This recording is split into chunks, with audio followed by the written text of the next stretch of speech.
चौथी विशेषता, श्री सुखमणि साहिब जी की वाणी जन्म मरण के बंधन भी समाप्त करती है।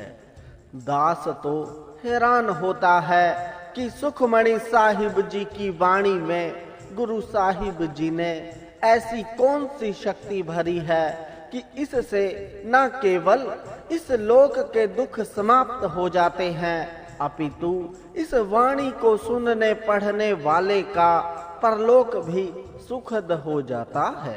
गुरु अर्जुन देव जी स्वयं बीच बैठकर सब कार्यों में खुद सहायक होते हैं, चाहे वह लोक के हों चाहे परलोक के।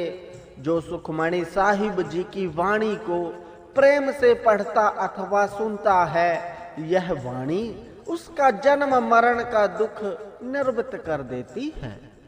सुखमणि साहिब जी की वाणी पढ़ने वाले मनुष्य का दुर्लभ शरीर भी सफल हो जाता है।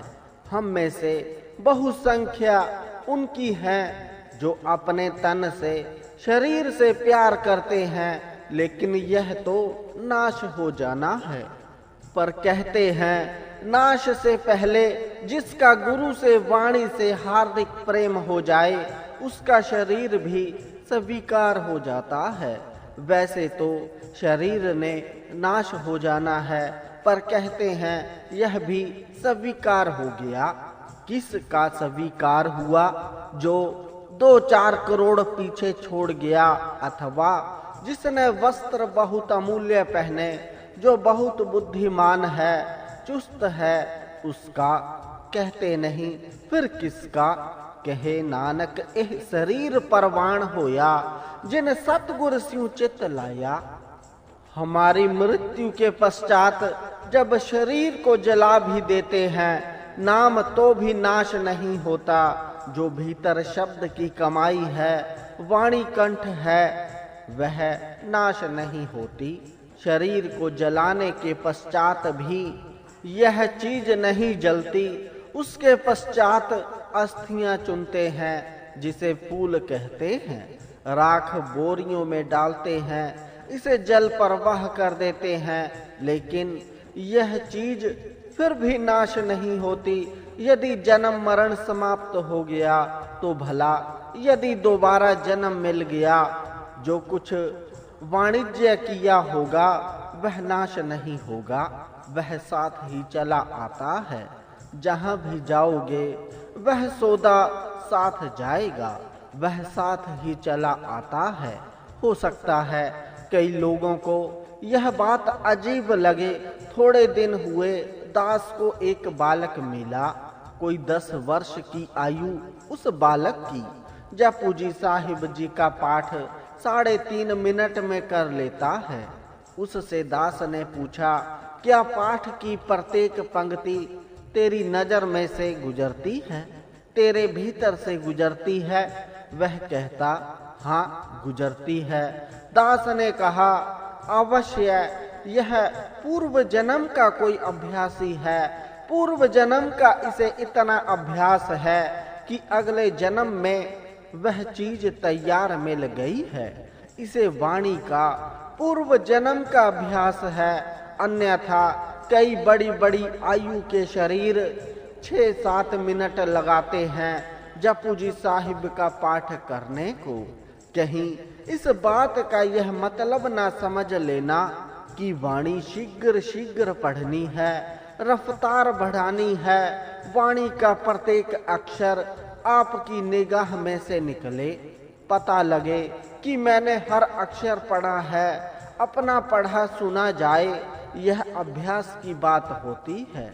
जैसे जैसे अभ्यास बढ़ता जाए, समय अपने आप कम लगता है।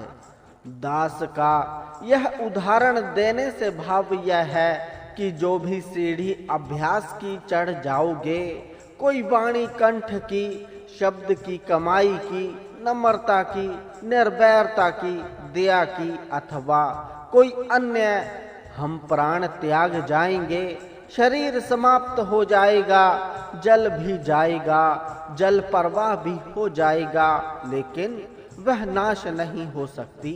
इस व्यापार का नाश नहीं होता, शेष घड़ियों का तो पता नहीं क्या करें। लेकिन यह नाम के व्यापार में बिताई घड़ियां, सत्संग की घड़ियां सज्जन बनकर दरगाह में साथ देती हैं। फिर क्यों ना इस व्यापार में वृद्धि की जाए, जो साथ निभा जाए। बनज करह बन जारियो, बखर लह संभाल, तैसी बसत विसाहिए, जैसी निभह नाल। अंतर आत्मा की प्राप्ति वाली बड़ी पवित्रता, बहुत बड़ी अवस्था वाले एक महापुरुष हुए हैं संत सुचेत सिंह जी। उन्होंने अपनी रचना से एक जिक्र सुनाया श्री सुखमणि साहिब जी की महिमा का। दास का चित्त है वह जिक्र आपके साथ व्यक्त करने का, शायद किसी को कुछ प्राप्त हो सके और सुखमणि साहिब जी की महिमा हमारे भी हृदय में बस जाए। यह जिक्र भाई मणि सिंह जी की टकसाल के संत करपाल सिंह जी ने अपनी कलम से भी लिखा है। भाई मणि सिंह जी की टकसाल के पास एक ग्रंथ है प्रेम प्रकाश, उसमें भी यह अंकित है। मथुरा वृंदावन में एक मुंशी रहता था, ध्यान देना वह सिख नहीं था। कोई शुभ कर्म सामने आ गया, किसी रंगे हुए गुरसिख की संगत हो गई और उसकी संगत करने के फलस्वरूप उस मुंशी को भी रंग लग गया। ओई भी चंदन होई रहे, बसे ज चंदन पास वाली बात बन गई। मजा ही इस बात का है कि कोई रंगा गुरसिख हो और उसे देखकर किसी टूटे हुए अथवा शाक्त पुरुष को भी रंग लग जाए। हमारे घरों में से ऐसी सुगंधी आए कि दूसरों को भी गुरसिक्खी से जुड़ने की प्रेरणा मिले। कहीं ऐसा ना हो दूसरे का गलत रंग हम पर चढ़ जाए। उस मुंशी को चाव उत्पन्न हुआ कि मैं भी गुरमुखी भाषा सीख लूं। प्यारों, ध्यान रखना, आपके बच्चे अंग्रेजी अवश्य सीखें, पर कहीं गुरमुखी ना भूल जाएं। कहीं अंग्रेजी के रंग में वाहे गुरु जी की खालसा, वाहे गुरु जी की फतेह बुलाना भूल न जाएं। कहीं गुरु जी को नमस्कार करना भूल न जाएं। कोई सिखों के बच्चे कन्वेंट स्कूलों में पढ़ते हैं, एक धर्म में हृदय पर हाथ लगाकर नमस्कार करते हैं। जैसे वह देखते हैं वह भी वैसे ही करने लग जाते हैं। ध्यान रखा करो, कहीं हमारे बच्चे उनका रंग ग्रहण करके गुरु को माथा टेकना ना भूल जाएं। कहीं हमारे बच्चे गुरुवाणी से, गुरु से टूट न जाएं। आप अपना फर्ज अवश्य निभाओ, पूरा यत्न करो। बच्चों को प्रेम से प्रेरणा देकर, समझाकर, चाहे कोई लालच देकर इस तरफ चलने का मारपीट कर नहीं। जितनी बच्चे की उम्र है उस हिसाब से उसे पाठ करने हेतु प्रेरित करो। यदि बच्चा छोटा है, जपू जी साहिब का पाठ थोड़ा बड़ा है, रहरास साहिब जी का, सुखमणि साहिब जी का चाहे 1-2 अष्टपदियों से ही शुरू हो जाए। यदि बहुत छोटा है, जपू जी साहिब जी का पाठ नहीं अभी कर सकता, 5 पौड़ियां, मूल मंत्र, गुरु मंत्र बच्चे की उम्र अनुसार अवश्य उसे प्रेरित करो। आप गुरु के कुकर बनकर अपना फर्ज अवश्य निभाओ। शेष कृपा फिर गुरु करता है। बच्चे को रात्रि काल सोते समय अवश्य पूछा करो कि जो भी उसकी नित्य क्रिया थी उसने की है कि नहीं।